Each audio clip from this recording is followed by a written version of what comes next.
¿Qué tal? ¿Cómo están? Hoy vamos a ver de manera introductoria, breve y simple un resumen de lo que son los métodos cuantitativos y cualitativos y sobre todo vamos a hacer más hincapié en lo que son las metodologías cualitativas. Voy a compartirles pantalla para que lo trabajemos desde una presentación.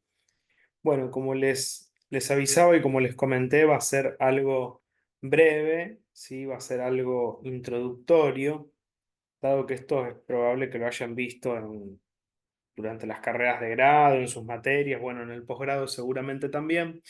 Pero vamos a repasar algunas cuestiones que después van a tener implicancias a la hora de utilizar Atlas T. Bien, voy a pasar la diapositiva, perdón, que ahí está. Bien, bueno, la investigación cuantitativa, en primer lugar, ¿sí? De manera simple decimos que busca estudiar la realidad social mediante la extensión. Es decir, lo que se propone es abordar una importante cantidad de casos. Y esto, a su vez, no implica profundizar en los significados y en los sentidos que las personas le atribuyen a los fenómenos sociales, ¿sí? Con lo cual acá tenemos una primera diferencia importante con la investigación cualitativa, en donde podríamos decir, para simplificarlo, que si la investigación cualitativa busca ir en profundidad, la investigación cuantitativa va a buscar extensión, ¿sí? Abordar un importante número de casos, elaborar justamente cuantificaciones, procedimientos estadísticos, ¿sí? Mientras que en la investigación cualitativa, los sentidos y los significados, y no tanto la cantidad de casos, va a ser lo más relevante. Bueno, la investigación cuantitativa a su vez está asociado con una técnica de investigación social específica que es la encuesta social, una de las más utilizadas. ¿Sí? Se apoya en la estadística, que puede ser descriptiva o inferencial según los métodos utilizados. Cuando trabajamos de manera cuantitativa, tenemos que ser capaces de asignarle valores a las variables, ¿sí? Es decir, lo importante es la construcción de variables y qué valores le asignamos a ellas. Variables como pueden ser la edad, el nivel instructivo, pero también la cantidad de veces que una persona realiza determinadas actividades, según lo que estemos estudiando. La investigación cuantitativa se cree que es objetiva, ¿sí? Cuando en verdad implica ir hacia ciertas metas. No debería asociarse el método cuantitativo o el enfoque cuantitativo con ciertos paradigmas, porque, como podemos ver, un paradigma puede tener una vertiente cualitativa y cuantitativa, ¿sí? Y no es lo mismo el paradigma donde nos posicionamos que el enfoque metodológico. Dentro de los métodos de análisis cuantitativos, los más conocidos y brevemente, bueno, tenemos el plan de análisis mediante lo que son las hipótesis previas al trabajo de campo, las distribuciones de frecuencias univariadas, cuadros bivariados y trivariados, también las medidas de tendencia central de dispersión y de posición, la diferencia porcentual o de los puntos porcentuales, los coeficientes de asociación y de correlación, los test de hipótesis como el test de chi cuadrado o el test de Fisher, entre otros, la correlación de Pearson, CLR de Pearson, modelos de regresión simple y múltiple y diagramas de dispersión para variables numéricas. Son solo algunos, ¿sí? De los métodos que se utilizan en análisis cuantitativos. Para adentrarnos ya en lo que son los abordajes cualitativos, que es lo que más nos va a interesar, dado que vamos a utilizar Atlas T principalmente para analizar información cualitativa, bueno, tomamos la cronología de Denzin y Lincoln, que son dos autores bastante conocidos dentro de lo que es el universo quali, y ellos distinguen en primer lugar un periodo tradicional, ¿sí? Que se ve influenciado por la etnografía de Malinowski, la Escuela de Chicago en Sociología, cuyo principal técnica sí fueron la observación de campo y las historias de vida. Este podría decirse que es el periodo tradicional y también el inicial. Luego hay un periodo modernista, ¿sí? Que aborda trabajos sistemáticos de la década del 60. Y por ejemplo acá podemos encontrar la teoría fundamentada. La teoría fundamentada es muy importante para nosotros y en este curso, dado que se encuentra muy asociada a lo que es el uso de Atlas-T. Muchos de los recursos de Atlas-T están pensados desde la teoría fundamentada. Sí, se formalizan métodos cualitativos en el contexto del pospositivismo. También vamos a ver acá la emergencia, por ejemplo, de la fenomenología social o de la etnometodología. Es decir, hay como una vuelta hacia los métodos quali, ¿sí? Que vuelven a tener relevancia e importancia a nivel mundial y en las ciencias sociales en particular. El tercer periodo se denomina géneros borrosos, ¿sí? Acá es donde las ciencias sociales y las humanidades empiezan a no diferenciarse. La antropología va a buscar nuevas narrativas basadas en la hermenéutica, lo venía haciendo desde hacía bastante tiempo, pero esta idea de los géneros borrosos es que muchas veces las fronteras de lo que quizás hacíamos en ciencias sociales, como el método científico, se empiezan a desdibujar, entonces comienzan a preponderar otro tipo de narrativas que le dan importancia a otras cuestiones que no siempre tienen que ver con la objetividad o el método científico en sí. El cuarto periodo es de crisis de representación, década de 1980, ¿sí? Ya más actual. Acá el centro es la cuestión de la reflexividad, de ser conscientes del lugar que ocupan los investigadores en la estructura social, de cómo influimos nosotros como investigadores en las personas que estudiamos, en los grupos sociales estudiados. ¿Sí? Y siempre partir de que de la reflexividad como centro del conocimiento. Tenemos que ser reflexivos para entender cómo modificamos a esos grupos sociales dentro de un problema de investigación específico, ¿sí? Pero además entender que al hacerlo también va generando esas modificaciones, implicancias en los procesos sociales. Bueno, y el momento actual, podríamos decir, que empieza sobre todo a partir del siglo XXI, es como un redescubrimiento de métodos cualitativos, ¿sí? Y la convicción de que la investigación no puede presentarse de manera neutra y objetiva.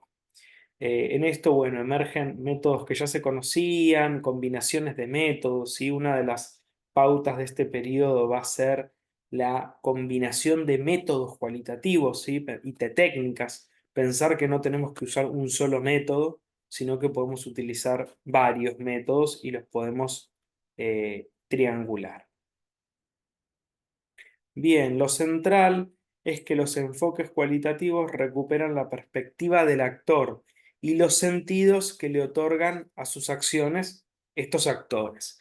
Si esto es lo clave, ¿qué es la investigación cualitativa? Es recuperar la perspectiva del actor. ¿Para qué? Para entender los sentidos y significados que esas personas le otorgan a sus acciones. Bien. La investigación cualitativa tiene una impronta naturalista, lo que significa que se estudia a las personas en su contexto cotidiano y no en un laboratorio.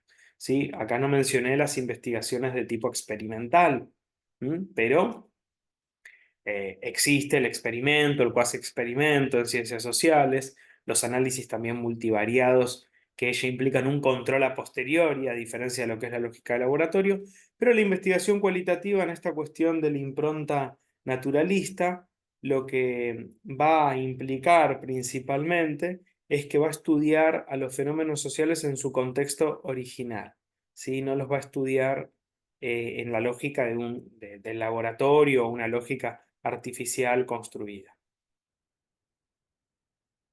Es holística además y le preocupan las particularidades, si tiene una impronta interpretativa y se orienta en el proceso. El sujeto es la referencia y el diseño de investigación es flexible. Por eso esta idea de la flexibilidad del diseño es fundamental, dado que ustedes quizás estén en un periodo inicial en la elaboración de sus artículos, de sus tesis, y acá lo importante es entender que hay que realizar el análisis, por más que no hayan avanzado tanto. Si tienen 4 o 5 entrevistas, 3 entrevistas, algunos documentos, es importante empezar con el análisis, porque el realizar el análisis de la información les va a permitir luego volver a los antecedentes, revisarlos de mejor manera, encontrar nuevos lineamientos teóricos. Sí, por eso es flexible, porque tenemos estas características de lo que es el diseño interactivo, de poder ir y venir, de no considerar las etapas como algo rígido, ¿sí? De no darlas por hecho, no darlas por sentado. Esto no quiere decir que no haya fases en la investigación cualitativa. Las hay, pero vamos a considerarlas de manera flexible. Bueno, acá empezando un poco, muy brevemente con lo que es la teoría fundamentada, porque no necesariamente quienes hacen investigación cualitativa tienen que hacer teoría fundamentada, existen muchos métodos, pero bueno, la teoría fundamentada es uno de los principales, sí que ha tenido relevancia tanto en las ciencias sociales como en otras disciplinas. Un método creado por las ciencias sociales, pero que es utilizado por otras disciplinas. ¿Sí? Se propone generar teoría, la teoría fundamentada, y es principalmente un método inductivo. ¿Sí? No, esto no quiere decir que no vayamos a contar con un marco teórico, con un contexto conceptual. Vamos a tener conceptos, va a haber teoría previo al trabajo de campo, pero es el trabajo de campo el que va a orientar esos principales lineamientos teóricos y también la formulación de hipótesis. Sí, este es otro de los errores que comúnmente se dice, que es, bueno, en la investigación cualitativa no hay hipótesis. Bueno, sí, pero funcionan de una manera diferente a lo que es el plan de análisis en la investigación cuantitativa. ¿Mm? Sus principales componentes son el método de la comparación constante y el muestreo teórico. Cuando se aplica el método de la comparación constante, se llevan a cabo procedimientos de codificación abierta, axial y selectiva. Cuando ustedes vean la parte de codificación en las clases, ¿sí? Una clase que es fundamental, codificar el material empírico. Codificar es el procedimiento mínimo de análisis, es asignarle a un conjunto de datos una etiqueta. Bueno, van a ver que la codificación abierta es un primer paso, que es introductorio, que es generar una lista de códigos. La axial es ya ir consolidando códigos de categoría y la selectiva es la elección de una o dos categorías que son centrales para la investigación. El muestreo teórico va en otro sentido, aunque se vincula con el método de la comparación constante, porque hace referencia a la selección de casos. ¿Mm? Construir una muestra cualitativa, como decimos acá, implica seleccionar casos de relevancia teórica. Vamos a comenzar con un muestreo abierto, es decir, al principio de la investigación, los criterios para seleccionar casos son amplios. ¿Sí? Primero tenemos que acceder a casos, tenemos amplitud, no nos vamos a poner muy selectivos respecto de qué casos seleccionar, porque necesitamos casos para nuestra investigación. ¿Sí? Casos que pueden ser personas, documentos, situaciones. Cuando la investigación avanza, los criterios son más sólidos. Típico error es no decir cómo se construyó la muestra en la investigación cualitativa, con qué criterios se seleccionaron los casos. La teoría fundamentada nos dice que debemos seleccionar casos de acuerdo con la relevancia que poseen para la generación de teoría. Es decir, no importa la cantidad tanto, ¿sí? Aunque la cantidad hace a la profundidad del muestreo.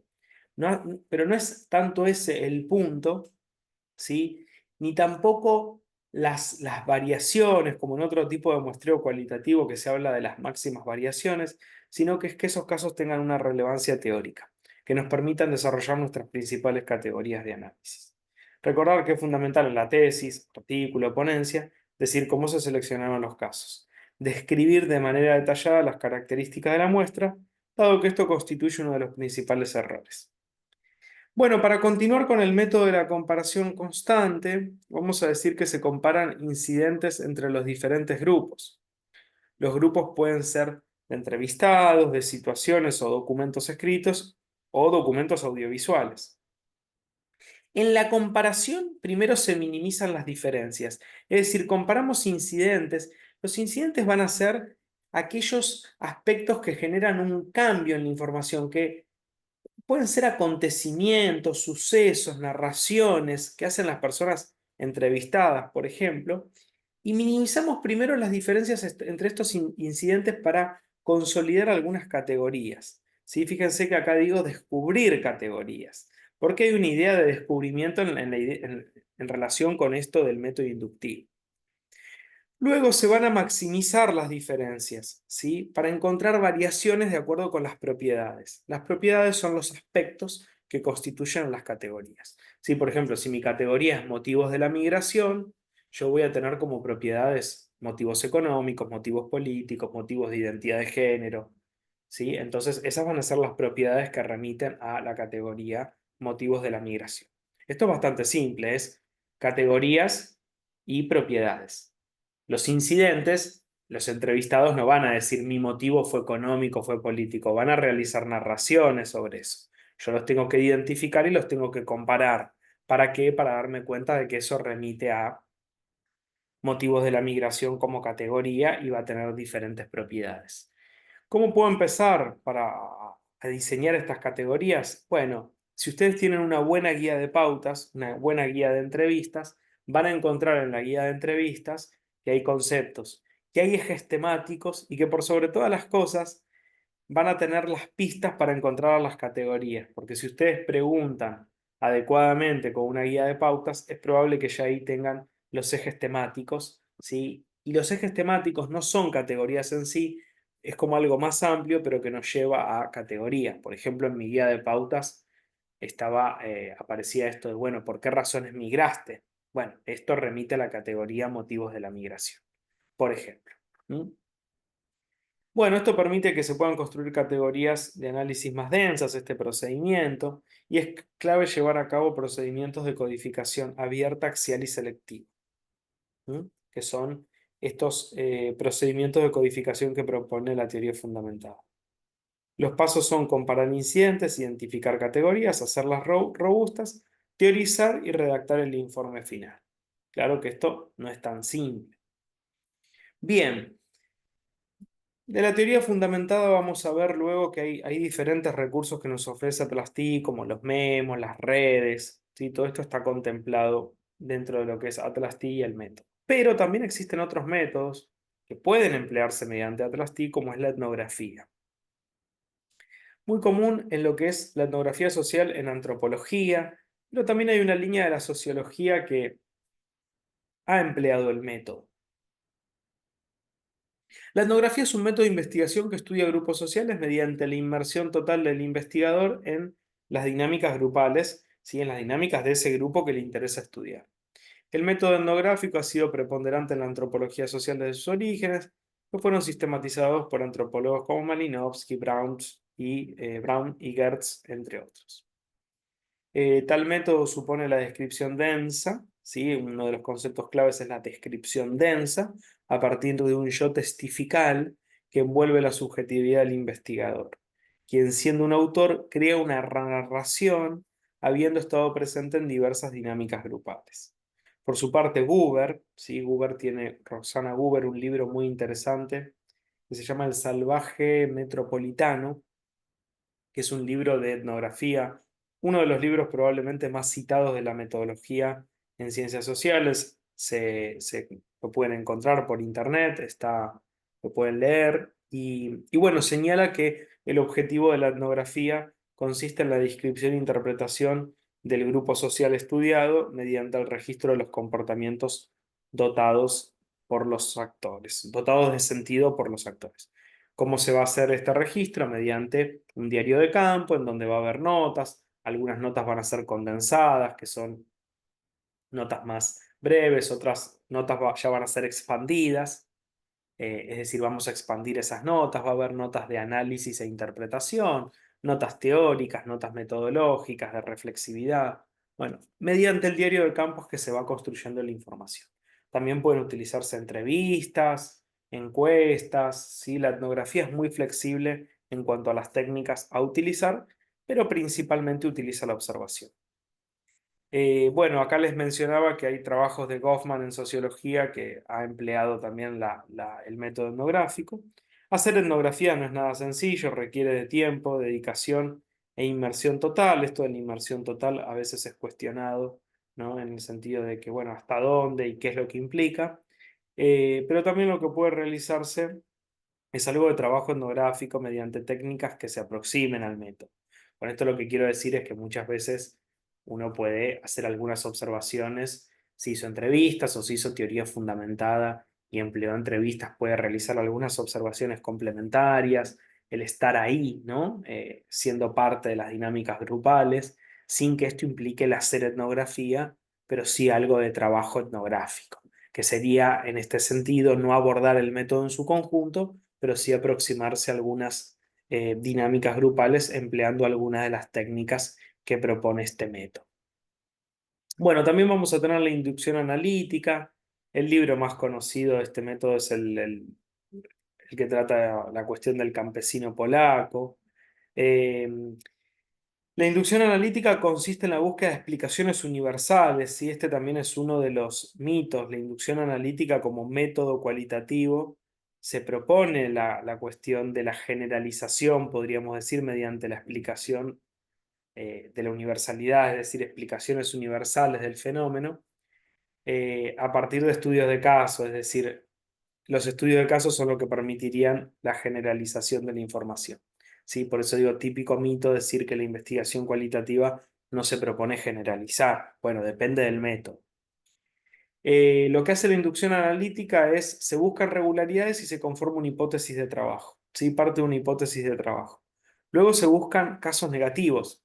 En realidad se buscan casos. ¿Sí? Si estos casos fueran negativos y contradicen esa hipótesis se modifica y se ajusta. Y se va ajustando conforme va avanzando la investigación. Su fortaleza es que las hipótesis no son dadas. Se busca la incorporación de casos negativos hasta poder establecer generalizaciones. Sí, lo interesante de esto es, lo principal de la inducción analítica es que parte de una hipótesis de trabajo y va incorporando los casos negativos. Es decir, a veces en la investigación cualitativa tendemos a ver los casos negativos como una excepcionalidad o como algo extraño, y entonces no le damos importancia. No, la inducción analítica de manera activa se centra en estos casos, no se centra en estos casos negativos, se centra en incorporar casos, que si fueran negativos, entonces lo que logramos hacer es modificar la hipótesis y avanzar en explicaciones con características de mayor generalización y universalidad. Bien, también tenemos el método biográfico, ¿sí? Que puede llevarse a cabo en sus diferentes modalidades, como ser la historia de vida, el relato de vida, el análisis de diarios íntimos o biografías documentadas, las biografías, las autobiografías. El problema del método biográfico es que tiene todas estas modalidades, entonces muchas veces las personas no, que están queriendo desarrollar parte de sus investigaciones y emplear el método, bueno, por ejemplo, no comprenden de que la historia de vida aborda la historia biográfica de una persona en su totalidad, mientras que el relato de vida se centra en determinados aspectos de las biografías de esas personas, ¿sí? Leonora Arfuch, una autora que escribió el libro El espacio biográfico, ¿sí? Decía que, bueno, que los diarios íntimos muchas veces representaban como el estado más puro de la biografía de una persona, porque si bien omitían eh, determinados sucesos, no iba a ser lo mismo que el relato de vida mediante una entrevista en donde hay un investigador que va a tener una guía de pautas y se va a centrar en algunos aspectos. ¿Mm? Entonces, el diario íntimo tendría esa ventaja. Otros creen que no es así. Las biografías documentadas pueden ser autorizadas o no autorizadas. Bueno, está también toda la línea de lo que es lo autobiográfico. Hoy en día también las biografías o autobiografías planteadas mediante dispositivos audiovisuales. Así que este método puede utilizar documentos audiovisuales, entrevistas, pero también documentos escritos, ¿sí? Es muy diverso. La clave va a estar en encontrar estos virajes biográficos de las personas estudiadas, estos puntos de inflexión en las biografías de las personas que son los que vamos a ¿qué? A codificar, ¿no? Y que podemos codificar ¿de qué manera? Con el Atlas TI. ¿Cómo? Bueno, creando citas y códigos, como vamos a ver en el desarrollo. Al existir una diversidad de propuestas puede generar confusión, por eso hablamos del espacio biográfico muchas veces, del método biográfico. La premisa central del método biográfico es que las particularidades biográficas pueden tener sentido social. Es importante en este caso seleccionar los casos de manera pertinente. Sí, de manera pertinente a nivel teórico y de manera pertinente a nivel de lo que implicó el fenómeno social. Vamos a elegir biografías que sean relevantes. Bueno, acá, si bien estoy resumiendo porque Hay otros métodos que se pueden emplear con Atlas T, como por ejemplo el método de lo que es el análisis de contenido. El análisis de contenido tiene una vertiente cuantitativa y cualitativa, pero luego voy a hacer alguna mención a eso. Sí, esto no es lo único. Esta sigla que ven acá, CAQDAS, es la sigla que en inglés se utiliza para mencionar lo que son los software de investigación cualitativa. ¿Sí? Decimos programas para el análisis de los datos cualitativos. Permiten sistematizar el análisis cualitativo y simplificar el proceso de la información. ¿Sí? Atlas T, como otros dispositivos, nos va a permitir simplificar, sistematizar lo que es el proceso de procesamiento y de análisis de la información. Recordemos que la información puede ser extensa y compleja y tornarse poco manejable. Si en la investigación cuantitativa se utilizan otros software como puede ser el SPSS o el R. Bueno, y acá les menciono tanto el software Atlas T, pero existen otros como En Vivo, el Ethnograph, que quedó un poco, bueno, atrás. Se decía que era más adecuado para las aplicaciones etnográficas. Después parece ser que no fue tan así. También MaxQDA, que es uno de los nuevos. Pero principalmente, bueno, Atlas T es el más conocido, es uno de los más antiguos y por lo general es uno también de los más valorados. Pero aclararles que no es el único software de investigación cualitativa. Para ir ya finalizando, podemos entonces hacer esta comparación entre el trabajo de campo cualitativo y cuantitativo, ¿sí? Aclararles y repasar que el cuantitativo es estructurado y sigue una serie de pasos, mientras que el cualitativo es flexible y las fases no están tan claras, tan delimitadas. El cuantitativo de manera previa se realiza una prueba piloto de la encuesta. En el cualitativo se pueden realizar pruebas piloto para revisar la guía de pautas, ¿sí? Por ejemplo, de alguna entrevista, de alguna observación. En la investigación cualitativa, luego de encuestar a las personas, se procesa la información y se analiza una vez procesada. En la investigación cualitativa esto es muy diferente. El tamaño de la muestra no lo conocemos antes.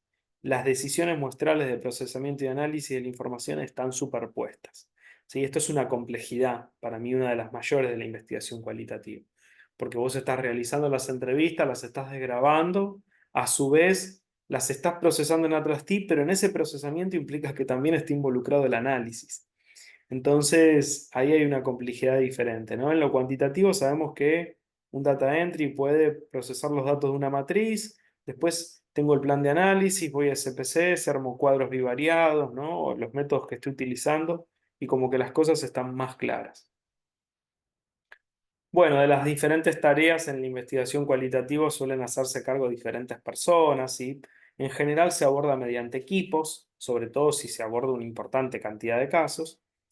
Y en la investigación cualitativa no se trabaja con fuentes secundarias, ¿sí? Es decir, no trabajamos por lo general con datos de otras personas, información de otras personas, por lo general, salvo que sean documentos de algunos organismos que queramos profundizar, y una sola persona realiza la mayoría de las tareas. Es decir, casi que el trabajo cualitativo tiene la característica de realizarse en soledad, aunque también puede abordarse en el contexto de equipos de investigación y esto la verdad que es una gran ventaja, porque se hacen menos entrevistas por persona, pero además por lo general se accede a una importante cantidad de entrevistados y además hay una articulación en lo que es el procedimiento de codificación y de análisis de la información.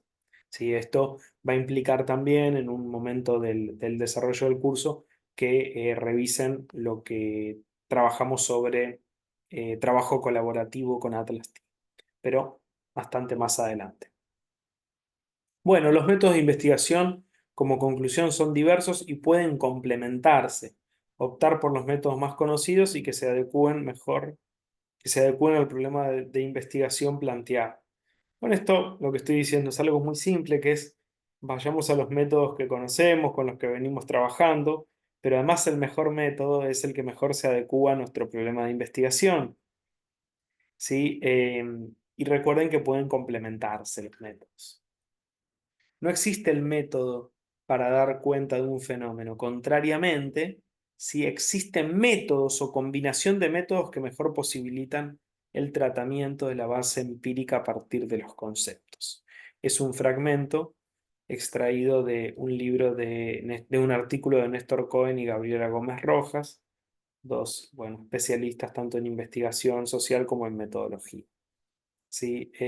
No existe el método, con lo cual acá nos da la pauta de que muchas veces con un solo método no alcanza, sino que hay diferentes métodos y la combinación de ellos muchas veces es lo que mejor posibilita el tratamiento de lo que es la información, para simplificarlo. Bueno, a pensar entonces en la aplicación de métodos, ¿sí? A realizar un, un repaso seguramente de lo que vienen trabajando, de empezar a adentrarse un poco más en la lógica de los métodos cualitativos.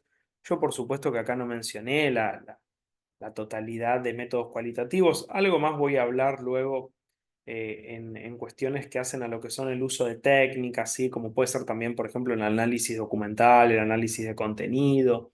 Si esto fue un compendio introductorio para repasar algunas cuestiones que probablemente ustedes ya sepan, pero que siempre es bueno recordar. Y sobre todo para ver cómo esto se articula con lo que es el proceso de aprendizaje del uso de Atlas T. Muchas gracias.